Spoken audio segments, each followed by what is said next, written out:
Konnichiwa, watashi wa Clara desu.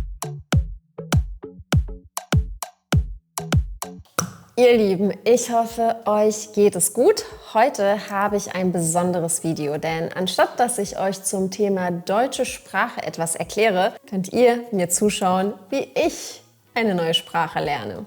Ich habe eine lange Zeit überlegt, ob ich es wirklich machen soll, denn ich habe immer sehr viel zu tun und man muss bestimmte Sachen eben priorisieren im Leben.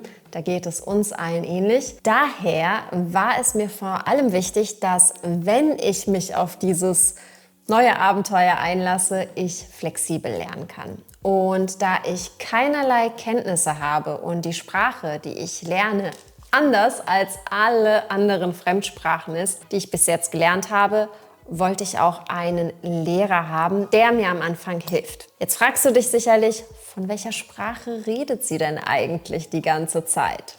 Es ist Japanisch. Und damit habe ich mich einer ganz schönen Herausforderung gestellt, denn diese Sprache ist, wie gesagt, so ganz anders als alle anderen, die ich bis jetzt gelernt habe. Also anders als Englisch, Italienisch, Rumänisch oder Französisch. Und um Japanisch zu meistern, habe ich bei italki eine Lehrerin gesucht, die mich beim Lernen unterstützt und begleitet. Und glücklicherweise bin ich da auch fündig geworden, nämlich mit Celine. Bei italki findet man aber natürlich nicht nur Japanischlehrer und Lehrerinnen, sondern auch viele, viele weitere Lehrer für viele, viele weitere Sprachen. Auf italki kannst du also Deutsch, Englisch, Chinesisch, Spanisch und viele weitere Lehrer buchen. Ich habe es zunächst so gemacht, dass ich mir eine Probestunde gebucht habe. Bei einer Lehrerin, die sowohl Englisch oder Deutsch als auch Japanisch spricht, damit sie mir bestimmte Regeln zur Not auch auf Englisch oder Deutsch erklären kann. Die Probestunden bei italki sind übrigens grundsätzlich günstiger als die Unterrichtsstunden. Damit hast du die Möglichkeit, deinen Lehrer oder deine Lehrerin vorab, also vor dem ersten richtigen Unterricht, kennenzulernen und dann zu entscheiden, ob er oder sie passt oder eben nicht. Ich habe, wie gesagt, Celine gefunden und war direkt begeistert. Sie hat eine tolle Art, Dinge zu erklären und eine tolle Aussprache, die für mich sehr verständlich ist. Und das Tolle für mich persönlich war, dass Celine eben auch Deutsch und Englisch spricht, damit wir uns zumindest am Anfang etwas besser verständigen können und sie mir bestimmte Sachen oder Fragen besser erklären kann und ich sie natürlich so auch besser verstehe. Hier hast du einmal einen kleinen Einblick in unsere erste Stunde.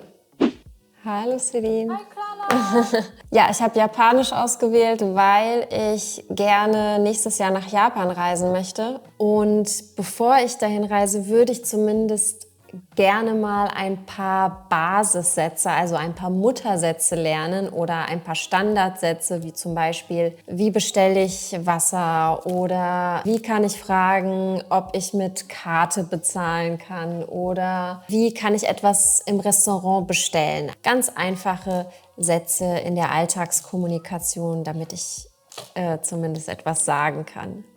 Hallo. Ne, auf Deutsch ist Hallo. Wir sagen Konnichiwa. Konnichiwa, das kenne ich. Konnichiwa. Ja ist Hi. Nein ist Ie. Dann wir ein bisschen wiederholen. Wie heißt Hallo? Konnichiwa. Wie heißt Entschuldigung? Sumimasen. Und das letzte Ja oder Nein. Hi und ihr? Perfekt. Okay. Am Anfang war es mir vor allem wichtig, dass ich sogenannte Muttersätze oder Basissätze kennenlerne, weil mein Ziel es eben ist, nach Japan zu reisen.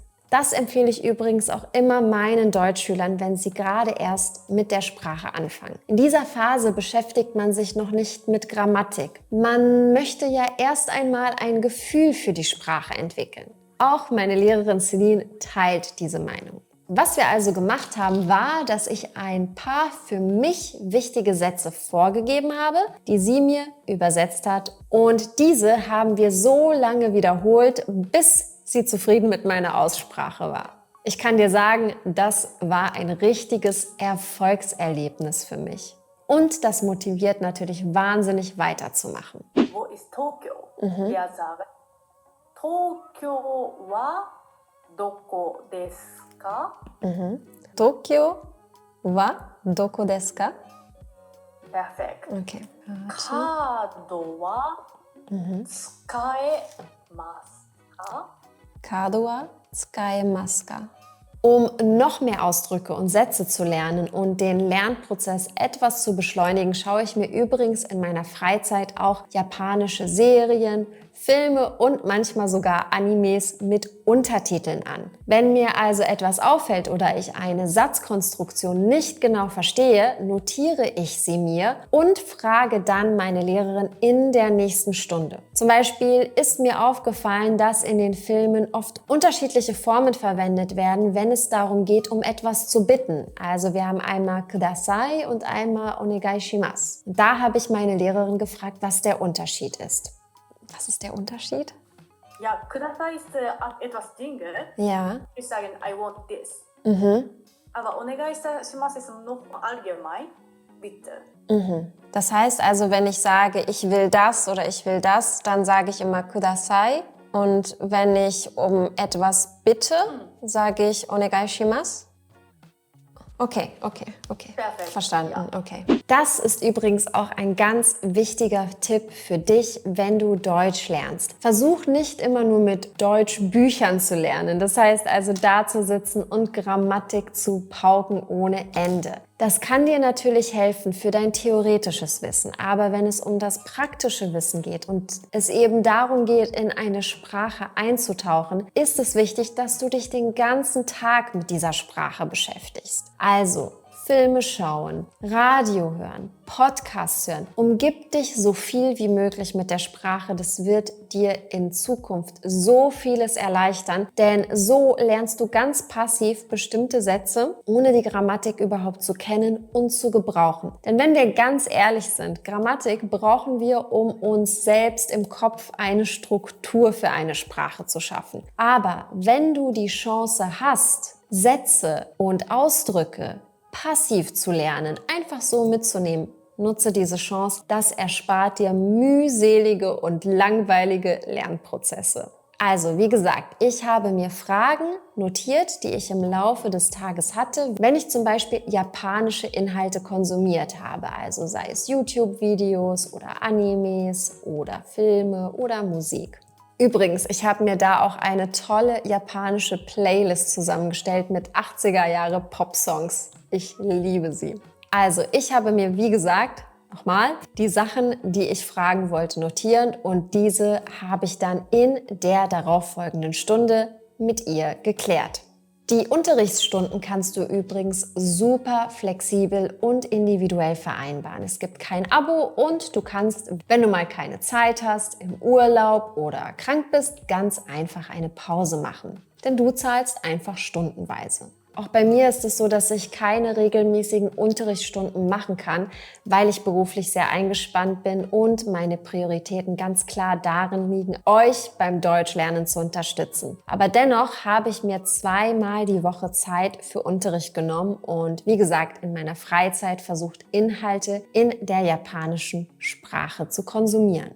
Jetzt fragst du dich sicher, was ich alles gelernt habe und was das Ergebnis nach 4 Wochen Japanischunterricht ist. Also dann.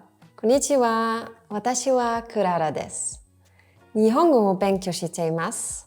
Lainen Nihon ni ryoukou shimasu. Hayaku Nihongo o hanasuru you ni naritai desu.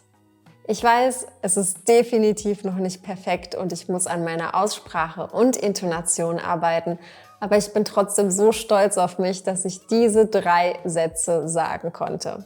Und bin natürlich motiviert, weiterzulernen. Wenn du auch gerade mit einer Fremdsprache startest oder dir beim Deutschlernen auch mal gerne einen Lehrer zur Seite holen möchtest, dann schau unbedingt bei italki vorbei und vereinbare die erste Probestunde. Den Link dazu findest du unter meinem Video und du bekommst auch noch einen Code von mir, mit dem du für die erste Buchung 5 € sparst. Vielen Dank, dass du bis zum Schluss zugeschaut hast und wir sehen uns beim nächsten Mal.